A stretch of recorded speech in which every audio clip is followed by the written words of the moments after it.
What's up, everybody? This is your boy Uber Hikari, aka the Nerd Nigga, here to bring you another video with no frills, just the analysis. Today, I'm going to be bringing you the Season 1, Episode 5 review of The Legend of Korra entitled The Spirit of Competition. Alright, so this was another really good episode from The Legend of Korra, and man, you guys already know this, but man, I'm just, so impressed. I'm just so impressed with everything, the characterization, the narrative techniques that they've been using so far, how entertaining and interesting it's been, and this just continues in that vein. So let's get into this. Also, before I start, I just have to say I really like pro bending, and I think somebody left a comment on one of my videos who described pro bending as a combination of boxing and dodgeball, and that's exactly what it's like. It's just really fascinating and interesting to see how the people who inhabit the Avatar world have used their bending abilities to produce very unique things, like sports just based entirely around bending. It's very interesting and very fascinating to me. All right, so now let's jump right into this episode review.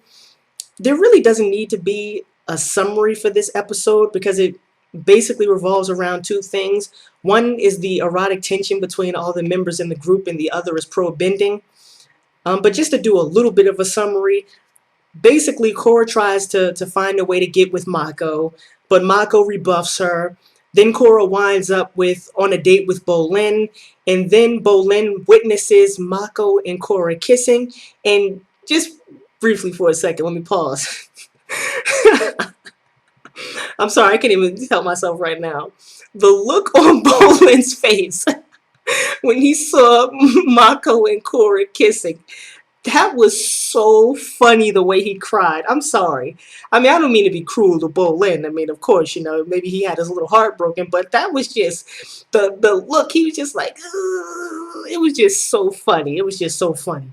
So I really like the comedy in this episode. That was just that was really funny.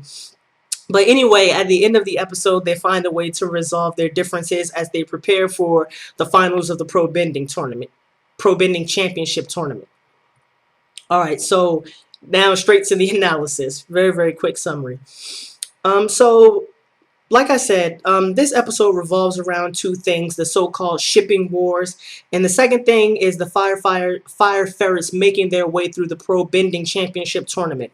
Now, as for the shipping wars, honestly, I don't give a shit about shipping wars. I mean, that's just me personally. Now, you guys may care, but I don't really care about shipping wars at all. Not really interested in them. But here's a basic breakdown of the situation. Bolin likes Korra, Korra likes Mako, and Mako likes Asami and Korra. So you can see how complicated this whole love squaresome triangle, however you would say that, this foursome, this love foursome is somewhat complicated. And I know in the previous video, I think it might have been my Legend of Korra reaction video, I said that I was interested to see how they would explore Korra's romantic relationships, because I really wanted to juxtapose their treatment of, Aang with Korra with respect to, their romantic relationships. But to me, I mean, and I'm about to turn 23 in like a month. To me, these are just childish love triangles. And yes, Aang and Katara sort of started off similarly, with Aang being, being goofy and trying to, get, Katara's attention. So, Aang and Katara's love did sort of start off similarly, but it became much more than that as the series progressed. And if the series, if this love triangle eventually gets resolved and it progresses into something that looks like Aang and Katara's relationship, then I'll be interested in that. But as for these, little childish, love triangles, high school type love triangles, not really interested in that. And one thing, just quickly to say, is that in the relationship with Aang and Katara, that always, made me, reminisce or remember or think about Rurouni Kenshin. Because Rurouni Kenshin is, although not exactly the same as, Avatar The Last Airbender, one similarity between Avatar The Last Airbender and Rurouni Kenshin is that it's, the story comprises multiple genres, or the story can be put or fit into multiple genres. And what most people, sort of realize on an unconscious level, but what people don't really, explicitly say is that Avatar: The Last Airbender was, of course, about a war. It was, of course, a fantasy and, the legacy, a building's gromon, so a person going through sort of ethical and psychological development throughout their adolescence.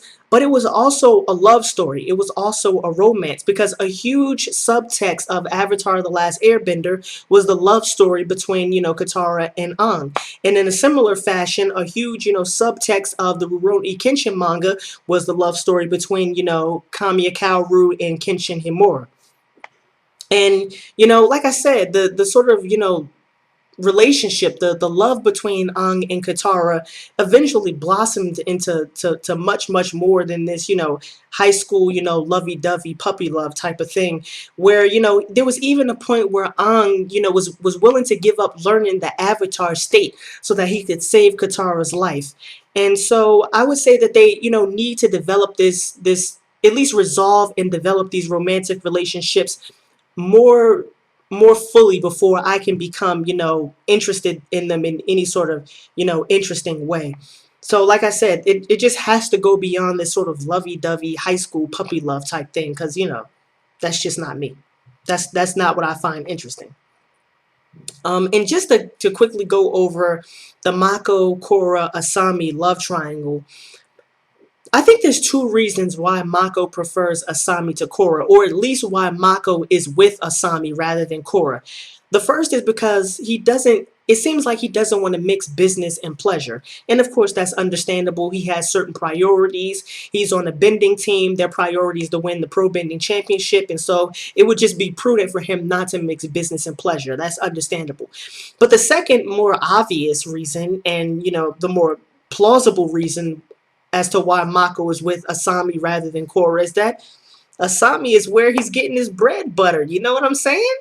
She's the source of, the 30,000, well, at least her, at least indirectly, her and her father, her through her father, rather. She's the reason why they have the $30,000 or 30,000 yuans to be in the tournament in the first place. So it would, it would be rather awkward if Mako um, dumped Asami and then and then started going out with Korra after she was the one who was responsible for getting him the 30,000 yuans that was necessary for him to be in the pro bending tournament. That would be a little bit more than awkward, I think. All right, so, like I said, I don't find these sort of, love triangles or shipping wars that interesting. But that's not to say that I don't think that, the characterization produced by these love triangles isn't good. And in fact, I think the characterization, and here I mean characterization, not character development, although character development is a part of characterization. I think that the characterization is pretty good. Because I think this is a realistic depiction of how certain relationships between characters would naturally form. Because it happens all the time when you're around a person for a prolonged period of time, whether you are at a job or whether you're in school or whatever the case may be. There's always the potential that a relationship, a sort of romantic relationship, could develop between you and that other person. And like I said, while I think the characterization, this sort of realistic depiction of this love triangle is good in terms of showing the characterization between these various characters. Again, I'm just not interested in that. So now let's talk about pro bending, the which is the the second um, aspect of this episode. In this episode, we get introduced to Tano and the Wolf Bats. And Tano is the leader of the Wolf Bats, and the Wolf Bats are the reigning pro bending champs. And here's my take on Tano. Tano is basically a substitute for Amon. And here's what I mean by that. The whole series can't be centered around the conflict between Korra and Amon. You just can't have the whole series be about that. There has to be, other antagonists, other conflicts, other subplots. The, you if you don't, you just run the risk of driving that sort of narrative, straight into the ground, basically beating a dead horse. And so Tano basically serves the role as the secondary antagonist. And to me, this is, a very cliche way of producing, conflict within a narrative other than, the primary conflict between the protagonist and the antagonist. And, they've basically demonized Tano, or the writers have. They've basically, demonized Tano. They've demonized the opposing champs to make it, about more than pro bending, that it's now about, maybe the good fire ferrets versus, the bad wolf bats. And so they've demonized Tano by basically making him a jackass. But again, I still think the writing is good. And I think that mainly for three reasons. First, it's an interesting subplot. And it's an interesting subplot because I like pro bending and I find, pro bending entertaining. Also, it adds this sort of, subplot between the fire ferrets and the wolf bats that's developing is, an aspect of world building within the Avatar universe. And again, I like pro bending, and I like the fact that the writers are taking the time to really explore some of the aspects of the world building and some of the aspects of how exactly this world has changed in the 70 years since we last saw, the Avatar world, the Avatar universe. And basically, this allows the writers to kill, two birds with one stones. They get to, they get to explore the Avatar world and, have us explore the world through that narrative.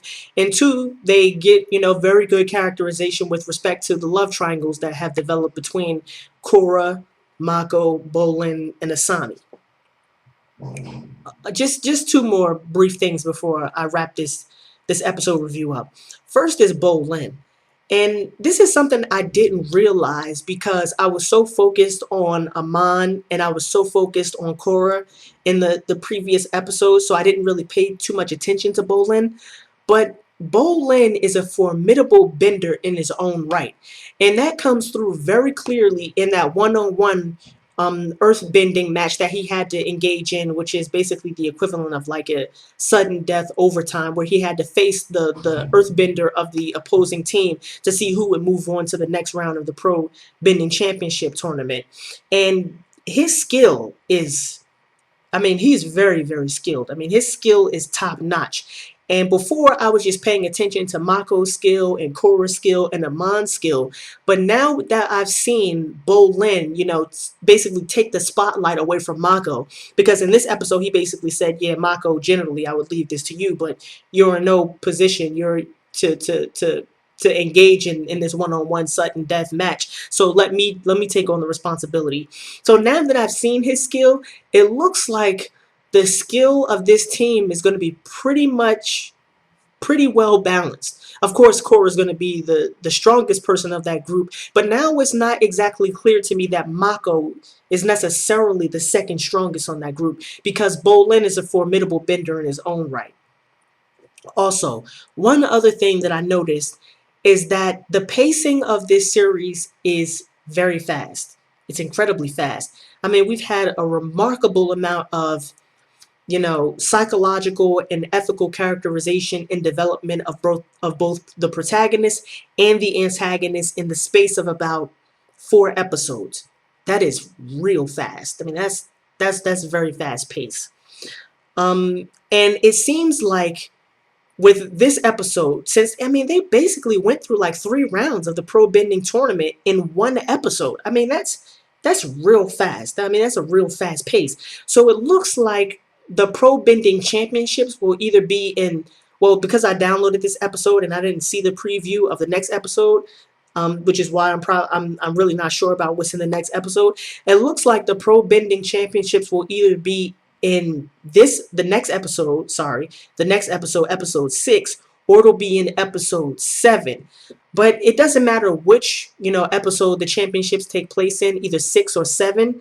There's still going to be like 5 or 6 episodes left in the season. So this raises a very interesting question for me.